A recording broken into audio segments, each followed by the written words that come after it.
मानवशास्त्रीहरूले culture भनेको के हो भनेर परिभाषा गर्न अगाडि नै कार्ल मार्क्सले मौरीसँग तुलना गर्छ। मान्छेले कुनै पनि कुरा अगाडि बनाउनु भन्दा अगाडि इमेजिन गर्छ, उसको काल्पनिकीमा बनाउँछ खाका, अनि वास्तविकतामा उतार्छ त्यसलाई वस्तुको रूपमा श्रमको खर्च गरेर। र हामी मौरीसँग तुलना गर्छ र मौरीले कति सुन्दर चाका बनाउँछ।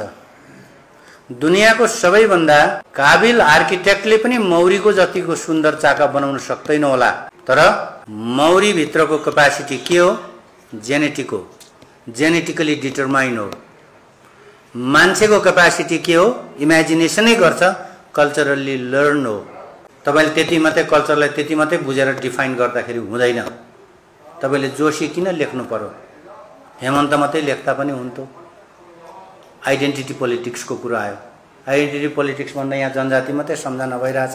नेपालमा आइडेन्टिटी पोलिटिक्स सुरु गर्ने नेपाल राज्य आफै हो। हाम्रो संविधानमा अहिले 2015 के छ? सनातन अनिवार्य। क्षेत्री बाहुनलाई क्षेत्री बाहुन भनेर चित्त बुझेन। खस आर्य। आर्य भने त नस्ल हो नि, हामीमा सबभन्दा उन्नत नस्ल हो। खस आर्य भनेको को? बाहुन, क्षेत्री, ठकुरी र दशनामी, 3 ठाउँमा स्पष्टीकरण छ संविधानमा। गाई अनिवार्य आयो, हिजो 12 वर्ष थियो, अहिले 3 वर्ष छ। मार्क्सिस्टहरूले बनाएको संविधान हो यो। Being a Marxist the Brahmin way भएन। संविधान एकदम कार्यान्वयनमा हिन्दू हो र यसको परिभाषामा मात्रै धर्मनिरपेक्ष हो।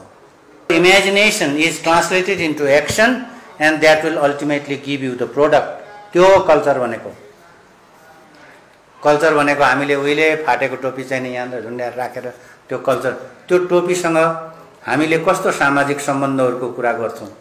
फेसनमा हाम्रो सेन्स के हो? जाडोसँगको हाम्रो सम्बन्ध के हो? यो सारा कुरा कल्चर। कल्चर के हो भन्नुभन्दा पनि कल्चर के होइन भन्नेबाट यसको परिभाषा सुरु हुन्छ। तपाईँलाई फेरि पनि मैले भनेको कुरा सोसियल अर्डरको कुरा हो। स्ट्रक्चर भनेको इन्फ्रास्ट्रक्चर भन्छ नि। इन्फ्रास्ट्रक्चरलाई हामीले यसरी देखिने गर्न बुझिरहेछौँ। इन्फ्रारेड रेज देख्नुहुन्छ तपाईँ? नदेखिने रेजलाई इन्फ्रा भन्छ। त्यसैले इन्फ्रास्ट्रक्चर भनेको त नदेखिने सतह मुनि भएका कुराहरू इन्फ्रास्ट्रक्चर। मार्क्सको इन्फ्रास्ट्रक्चर भन्ने शब्दै बुझिराखेका छैन, के गफ लाउने जस्तो लाग्छ मलाई त यहाँ त। सो स्ट्रक्चर भनेको भित्र, कल्चर भनेको के? कल्चरको समानताको आधारमा मात्रै हामीले समान समाजको कल्पना गर्न सक्छौँ। आर्थिक रूपमा म मानवशास्त्री, तपाईँ डक्टर, तपाईँको मेरोभन्दा दोब्बर तलब हुन्छ अमेरिकामा, नि तेब्बर हुन्छ। तपाईँले अरूतिर गर्नुहुन्छ झन् धेरै। आर्थिक रूपमा कहिले समान हुन्छ यो सिर्जना? समाज बन्दैन। तर एउटा उदाहरण दिन्छु। एकजना बाहुनी बजैले नैवेद्य, फलफुल, लड्डु, एकजना लिम्बुनी बजैले आफ्नो इष्टदेवीलाई के चढाउँछ? सुँगुरको मासु, भट्टीको रक्सी, यस्तै नुन खोर्सानी लाएको तरकारी, फिलिङ्गेको अचार, जे चाहिने आफ्नो पुर्खालाई मनपर्छ त्यही चढाउँछ। तपाईँको चर्म चक्षुले हेरेर तपाईँ धर्मको अब क्लासिफिकेसन गर्नुहुन्छ। सातकी कुरा यस्तो चढाउने पो छैन धर्म। यस्ता तामसी कुरा चढाउने पनि धर्म हुन्छ। अनि साँच्चै सातकी चढाउने चाहिँ हिन्दू धर्म गजब भइगयो। अनि मासु र रक्सी चढाउने चाहिँ धर्म हुँदैन, त्यो अधर्म हुन्छ। तर बाहुनी बजैले त्यो चढाएर, लिम्बुनी बजैले त्यो चढाएर, तत्त वस्तुहरू चढाएर हामीले आँखाले देख्दा तामसी र सातकी लाग्ने वस्तुहरू चढाएर अनुभव गर्ने र ग्रहण गर्ने जुन सर्वोच्च आध्यात्मिक आनन्द बोध, त्यो हो कल्चर भनेको। त्यो अर्थबोध, आफ्ना इष्ट देवदेवतालाई भनेका कुरा चढाएर प्राप्त गर्ने अर्थबोध, त्यो हो कल्चर भनेको। त्यो चाहिँ समान छ नि त। वस्तुमा हेर्नु हो भने कहाँ समानता हुन्छ? हुँदैन। पैसामा हेर्नु हो भने समानतै हुँदैन। त्यसैले हामीले आर्थिक रूपले मात्रै वर्ग निर्माण हुन्छ अनि योबाट वर्गहरू बन्छ, यो आर्थिक रूपले सबैलाई, त्यो फुइँयाको कुरा हो।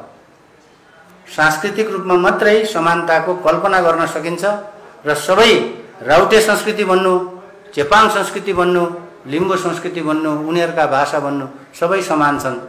संविधानमा त्यो लेखेको भए डराउनु पर्ने कुरा पनि हुँदैन। गाई किन हाल्नु पर्यो भने? त्यसैले यो ह्याबिटोस भन्छ। यो जात व्यवस्था त होइन, यो त हुँदैन।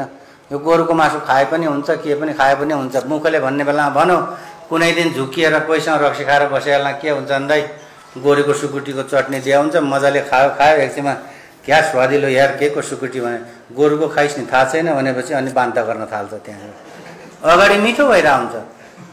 आइडियोलोजी भनेको यो, कल्चर भनेको यो। त्यसैले यस्ता कुरामा हामीले बुझ्न सकिराखेका छौँ कि छैनौँ, मैले त्यो भनेको।